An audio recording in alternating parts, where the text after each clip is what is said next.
भगवान शिव की कृपा से, करुणा से आप और हम सब ईसर गोरा शिव महापुराण की कथा श्रवण करने के लिए विराजमान है।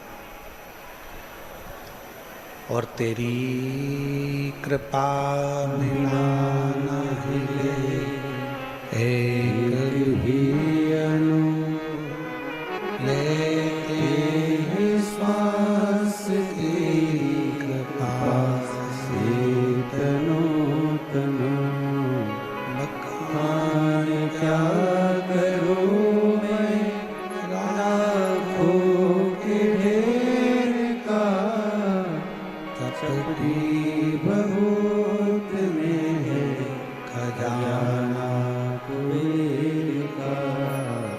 हे गंगाधार मोती द्वार ओंकार तू बोले ओंकार तू आयो शरण तिहारी शंभु तार तार तू।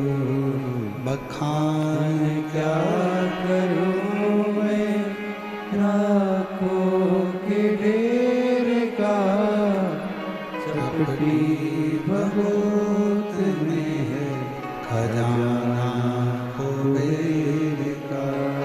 हे गंगाधार मोती द्वार ओंकार तू भोले ओंकार तू आयो शरण तिहारी शंभु तार तार तू। भगवान देवादिदेव महादेव की कृपा से, उनकी करुणा, उनकी उदारता से ये पवित्र कथा आप और हमको श्रवण करने का सौभाग्य प्राप्त हुआ है। बैसाख का महीना है और इस बैसाख के महीने में पवित्र शिव महापुराण की कथा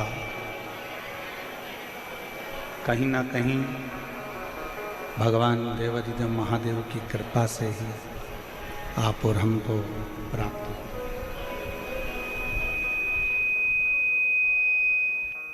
एक है विश्वास और दूसरे नंबर पर है भक्ति।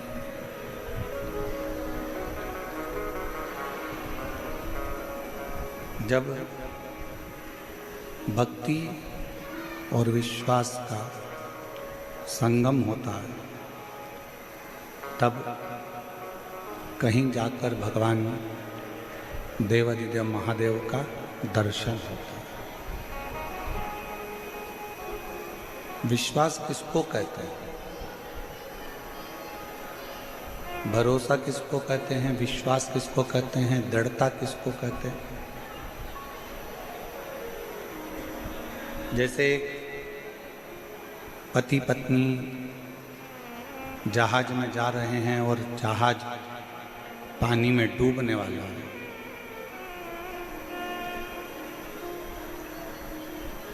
और जहाज का जो मैनेजर है, जहाज को चलाने वाला जो पायलट है, वो कह रहा है कि इस जहाज को खाली कर दो, इसको छोड़ो।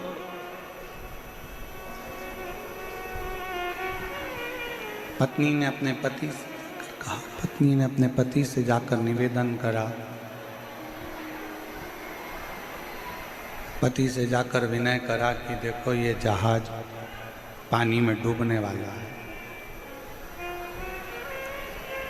और सब अपने अपने बच्चों को, अपने अपने परिवार को, अपने अपने पत्नी को बचा रहे। आपका भी फर्ज है कि आप हमको बचाइए।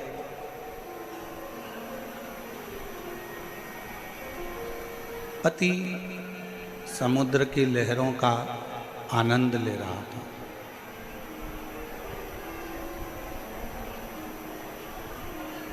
पत्नी फिर नीचे गई, फिर आई, फिर आकर बोली कि ये पूरा जहाज डूबने वाला है। बचाओ, नहीं तो मैं मर जाऊंगा। पति ने जेब में से बंदूक निकाली और बंदूक निकालकर पत्नी के सिर पर रखी और कहा, तू मरो मरो करती है, मैं तुझे अब भी मार देता हूं। एक क्षण की देरी नहीं होगी और तेरे प्राण छूट जाएंगे। पत्नी मुस्कुरा रही है, हंस रही है। पति ने पूछा कि तेरे सिर पर बंदूक रखी है और तू मरने वाली है और तू हंस रही है, मुस्कुरा रही है।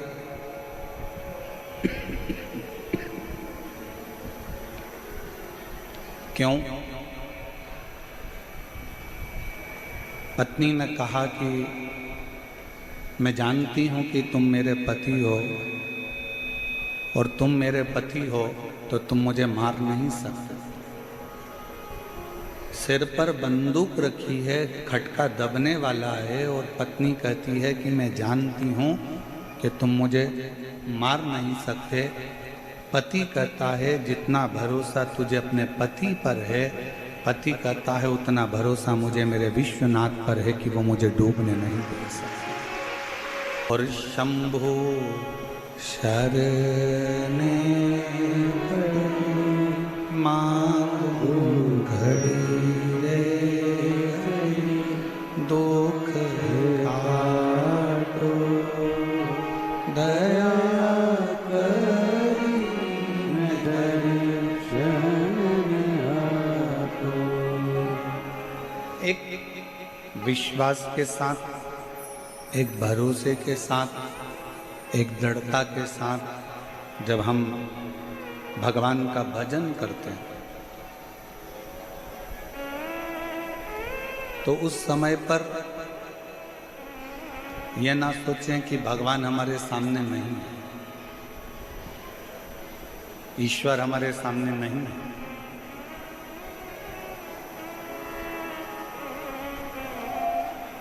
जब हम भगवान का भजन करें उस समय पर हमारा बुद्धि, हमारा चित्त, हमारा मन ये होना चाहिए कि मेरा शंकर मेरे गाए हुए भजन को सुन रहा है, मेरा शंकर मेरी बोली हुई बात को सुन रहा है, मेरा शंकर मेरे शब्दों को श्रवण कर रहा है। ये विश्वास अपने भीतर होना चाहिए।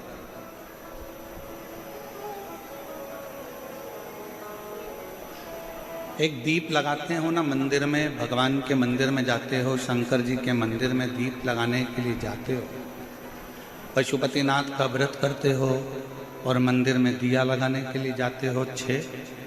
5 दिए मंदिर में प्रज्वलित करते हो, 1 दिया घर के दरवाजे पर सीधे हाथ में प्रज्वलित करते हो, घर के द्वार के सीधे हाथ।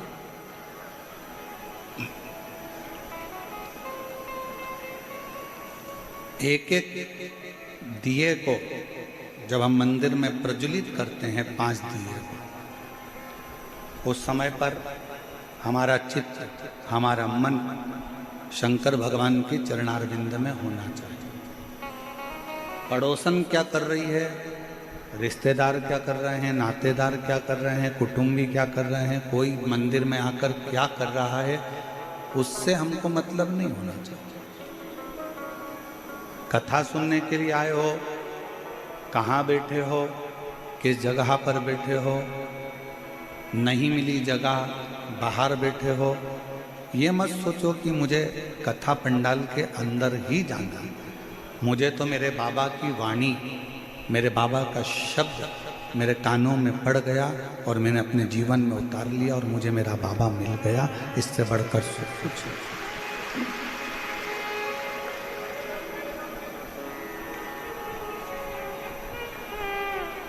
एक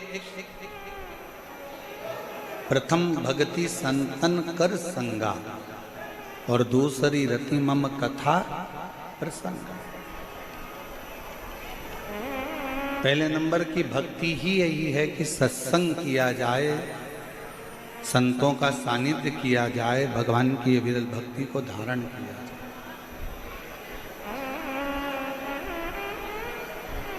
और हम तो जयपुर का इस विद्याधर नगर स्टेडियम को देखकर आज हम पूरे जयपुर और जयपुर के आसपास के क्षेत्रवासियों से निवेदन करना चाहेंगे कि पंडाल में और पंडाल के आसपास में जगह नहीं है। कृपया आप लोग अपने घर से ऑनलाइन शिव पुराण की कथा को, ईसर गोरा कथा को श्रवण करें। प्रशासन बहुत अच्छी तरह से कार्यक्रम को संभाल रहा है, ऐसा नहीं है कि प्रशासन नहीं संभाल रहा। समिति बहुत अच्छी तरह से संभाल रही है, पर आप सब जानते हैं कि 10 लोगों के मेहमान की व्यवस्था करी जाए और 150 आ जाए तो थोड़ी सी व्यवस्था गड़बड़ा जाती है। इसलिए जितने लोग बाहर से आने वाले हैं और जितने लोग जयपुर के हैं, हम उनसे कहेंगे अपने अपने घर में मोबाइल चालू कर लो, लाइव आस्था चैनल चालू कर लो, आसन लगाओ। जैसे आप इस विद्याधर नगर स्टेडियम में कथा सुनते हो, वैसे ही अपने घर पर बैठकर बाबा की कथा का रसतत्व ग्रहण करो, जिससे तुम्हें उस कथा का आनंद अपने आप प्राप्त।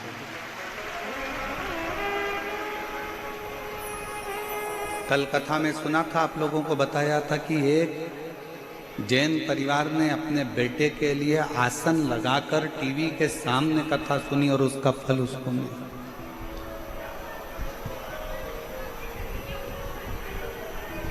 स्टेडियम की भी एक कैपेसिटी होती है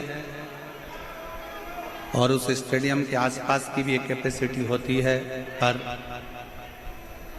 शायद जयपुर में ये सोचा ही नहीं गया होगा कि इतना भीड़, इतनी पब्लिक क्या शिव महापुराण की कथा के इतने स्नेही, इतने प्रेम करने वाले शंकर के बसते हैं, जो भगवान शंकर की कथा में।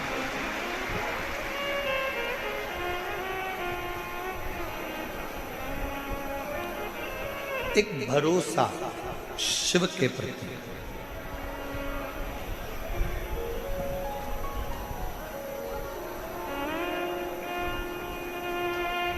भगवान के पास में सारे अस्त्र हैं।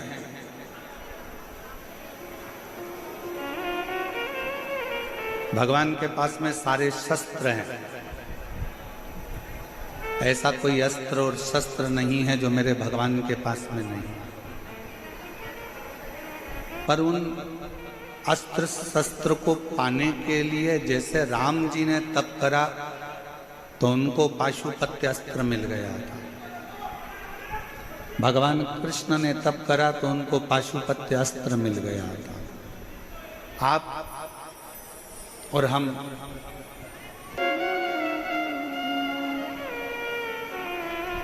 अस्त्र और शस्त्र भगवान के पास में हैं।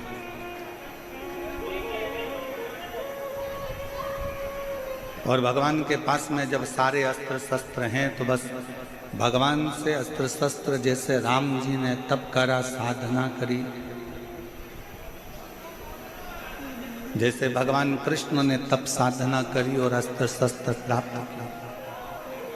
आज कलयुग में, कलिकाल में आप और हम इतना तप और साधना नहीं कर सकते कि भगवान से अस्त्र शस्त्र प्राप्त कर सके।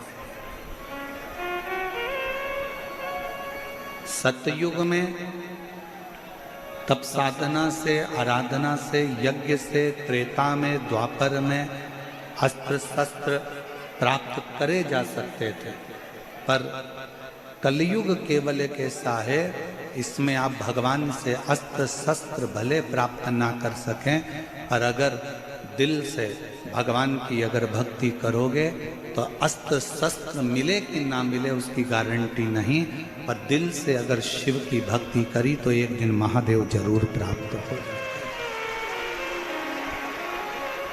एक दिन भगवान जरूर मिले, एक दिन भगवान जरूर प्राप्त हो।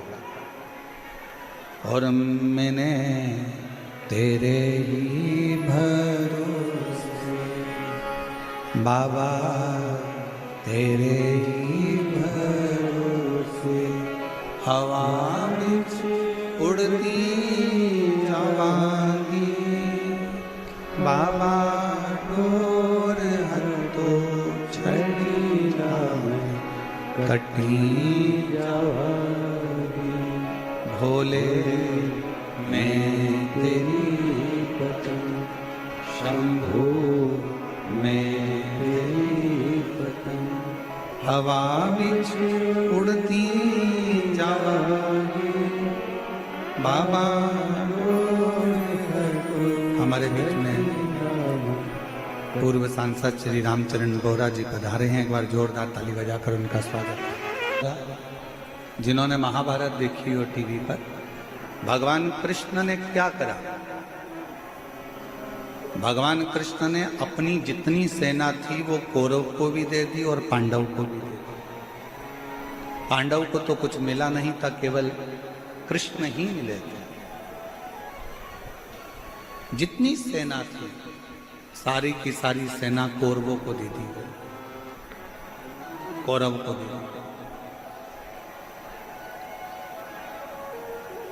और पूरी सेना जब कौरवों को प्राप्त हो गई, अस्त्र शस्त्र सारे के सारे दे दिए गए, भगवान कृष्ण अपने पास में कुछ नहीं रखे और भगवान कृष्ण रथ पर चढ़ गए और कह दिया कि मैं युद्ध नहीं लड़ूंगा, मैं केवल तुम्हारा रथ हाँपूंगा, केवल रथ हाँपूंगा, केवल इस रथ को मैं चलाऊं, इसके सिवाय मैं कोई काम नहीं करने वाला, इसके सिवाय मैं कोई युद्ध नहीं लड़ने वाला।